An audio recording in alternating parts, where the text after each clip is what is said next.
Welcome back and hello to all the new subscribers. It's been kind of crazy past week. So a couple of people are wondering what's going on with the 4-cylinder build. So I figured I should do a little update video. Nothing exciting gonna happen in this video, just a little status update. Thing is, I haven't really been working on it because I had other stuff to do. I'll show you. Been working on new chassis for the big bore Stroker 277 that I built last year. As you can see, I didn't really get it finished. The track for it, built the suspension for it, built my own bulkhead.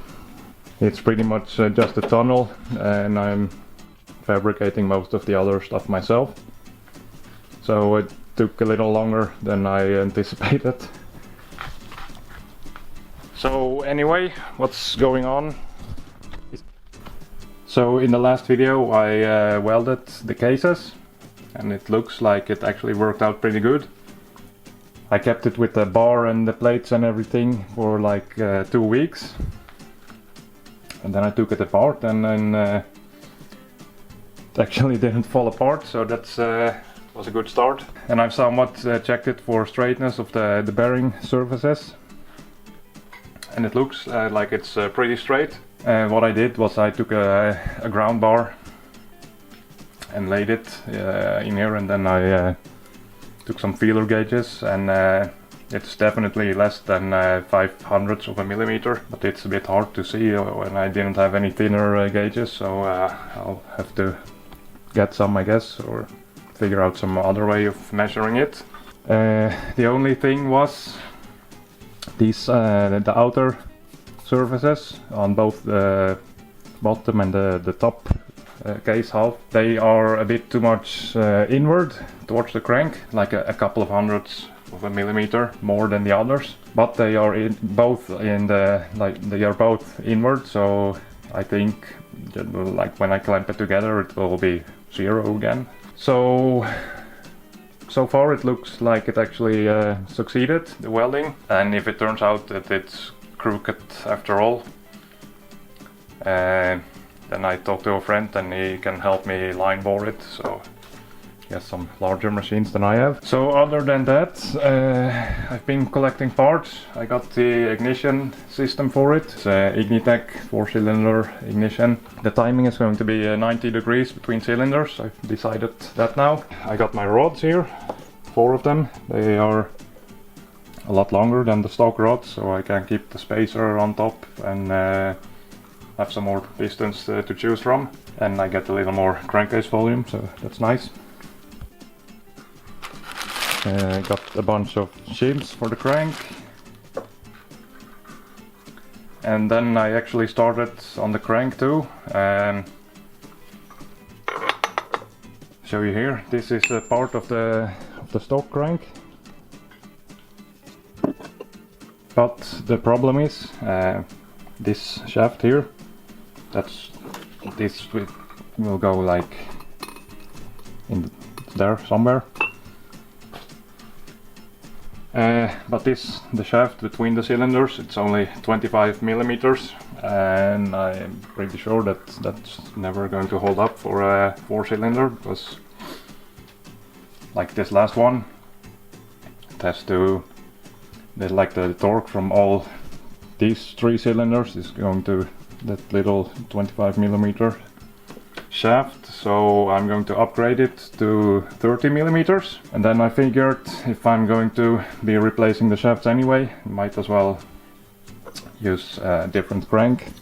That is a bit easier to find parts for here, because we don't have a lot of free air parts over here in Sweden. So I'm using a Rotex 503 crank parts. They are the exact same diameter, same stroke, and so I bored, I cut the shafts from them because they were also 25 millimeters, or 20, even less I think. The taper was like 23 or something, if I remember correctly.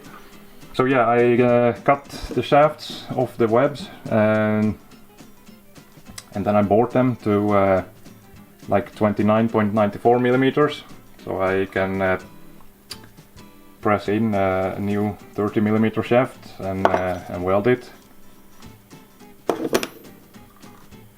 because that feels a lot safer than 25 millimeters. But then I started thinking, and my thought was it would be really nice if I had a couple of millimeters more stroke.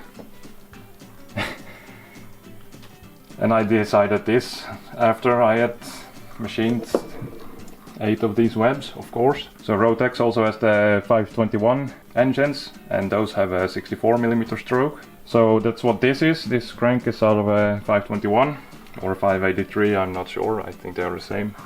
And this crank has a 64 millimeter stroke instead of the 61 that the other one has. So it looks like this is going to be a stroker as well, and it a bit of a big bore, because I only have these 440 cylinders, and 2 of them are bored to, I think it was 68.5 already, and they may need to be bored again. So the bore is going to be at least 68.5 millimeters on all 4 of them, and I'll have to see what piston I end up using. So yeah, I'm not really sure what the volume is going to end up at, but it's going to be larger than expected, 900 something at least.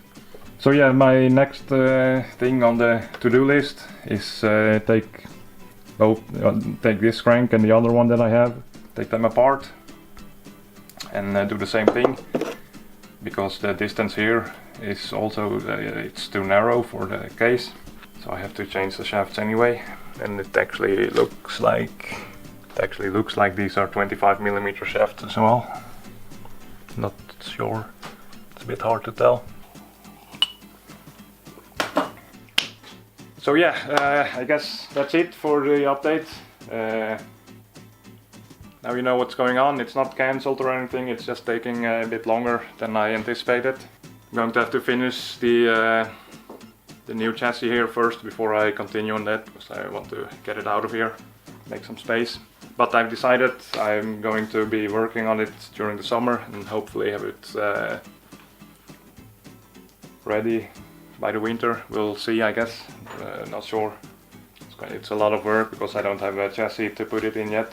Oh, a lot of people are asking what I'm going to put it in, because apparently I forgot to tell you that. It's going in a snowmobile, and I will insert a picture somewhere around here of what I have in mind.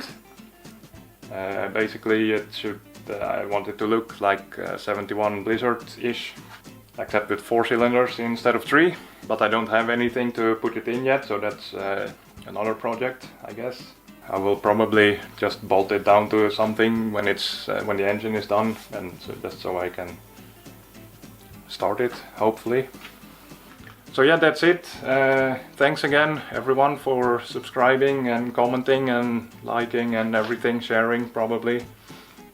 I'm sorry if you commented and I haven't replied. It's a bit hard to keep up at the moment. Yep, that's it. Thank you and see you next time. Bye.